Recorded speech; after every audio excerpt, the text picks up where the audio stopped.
Será que um governo pode simplesmente quebrar e ir à falência? Hoje a gente vai mergulhar na lei que atua como se fosse o gerente de crédito do Brasil. É a famosa Lei de Responsabilidade Fiscal. Bom, pode até parecer que não, né? Afinal, um governo tem o poder de imprimir dinheiro. Só que na prática, gastos sem nenhum controle e dívidas que só crescem podem criar um verdadeiro caos na economia. E é exatamente por isso que existem regras tão rígidas para manter as contas em ordem. Para entender isso de um jeito bem simples, vamos imaginar as finanças do governo como se fossem um grande cartão de crédito nacional. Assim como na nossa vida pessoal, o país também precisa de um limite de gastos para não se enrolar todo, não é verdade? Essa fatura do cartão de crédito da nação precisa ser muito bem administrada, porque, no final das contas, uma dívida fora de controle hoje pode significar menos dinheiro para a saúde, para a educação e para a segurança de todo o país lá na frente.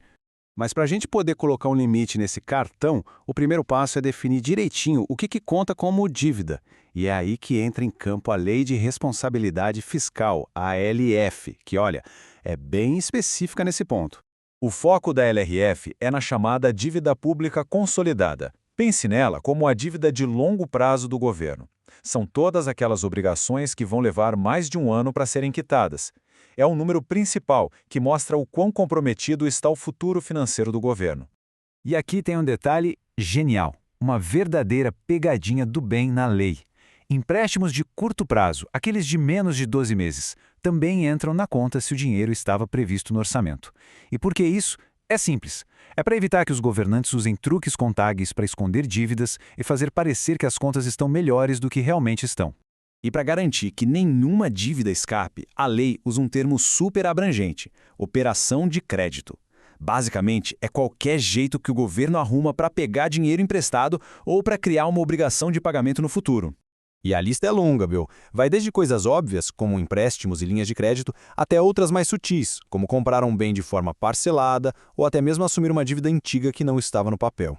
O objetivo da lei é claro, é fechar todas as brechas possíveis. Ok, já entendemos o que é dívida. Agora, a pergunta que não quer calar. Quem é que define os limites desse cartão de crédito nacional e quais são as regras desse jogo?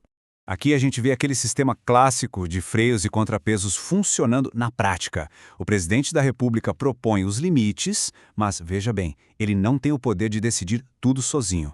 Para a dívida dos estados e dos municípios, quem bate o martelo é o Senado. Já para a dívida do próprio governo federal, a palavra final é do Congresso Nacional. E qual é o critério para definir esse limite? A resposta está na Receita Corrente Líquida, a famosa RCL. Pense na RCL como se fosse a renda anual do governo, ou seja, tudo que ele arrecada, já com os descontos das transferências obrigatórias. A lógica é muito simples. Um governo só pode se endividar na proporção daquilo que ele ganha. Para os estados e para o Distrito Federal, a regra é bem clara. A dívida total não pode passar de 2 vezes a sua arrecadação anual. É como se uma pessoa que ganha 50 mil por ano tivesse um limite de dívida total de 100 mil reais. Agora, para os municípios, o cinto aperta um pouco mais. O limite é de 1,2 vezes a receita. E por que essa diferença? Geralmente, os municípios têm uma capacidade menor de gerar renda própria e são mais frágeis diante de crises. Então, a lei impõe um controle mais rígido para protegê-los. Tudo bem, as regras estão aí, mas e se alguém pisar na bola? O que acontece quando um estado ou uma cidade estoura o limite do cartão? A LRF não deixa nenhuma dúvida. Existe um processo bem claro e com prazos definidos para voltar para a linha. O governo que errou tem um prazo total de 1 ano para arrumar a casa. Funciona assim. Primeiro, ele tem 4 meses para reduzir pelo menos 25% do que passou do limite. Depois ganha mais 8 meses, divididos em 2 períodos, para eliminar de vez o resto da dívida que excedeu. E a consequência é imediata e bem dura. A partir do momento em que o limite é ultrapassado, o cartão de crédito é bloqueado. É isso mesmo. O governo fica proibido de fazer qualquer nova operação de crédito, ou seja, de pegar mais dinheiro emprestado até começar a resolver o problema.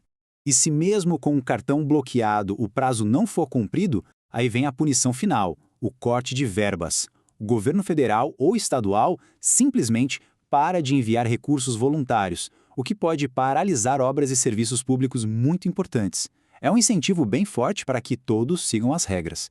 E aqui vai uma dica importante para não fazer confusão. O prazo para ajustar as contas da dívida, que é de 1 ano, é na verdade maior do que o prazo para corrigir gastos excessivos com pessoal, que é de só 8 meses. São problemas diferentes com tempos de correção diferentes.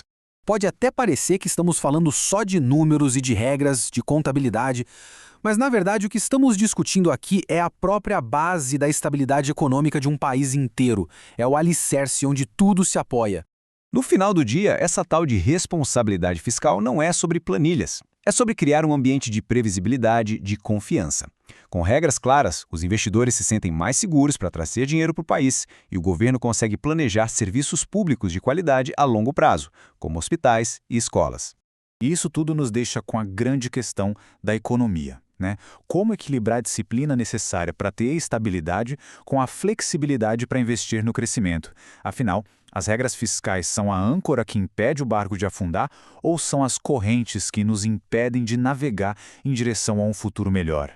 A resposta para essa pergunta define o destino de uma nação.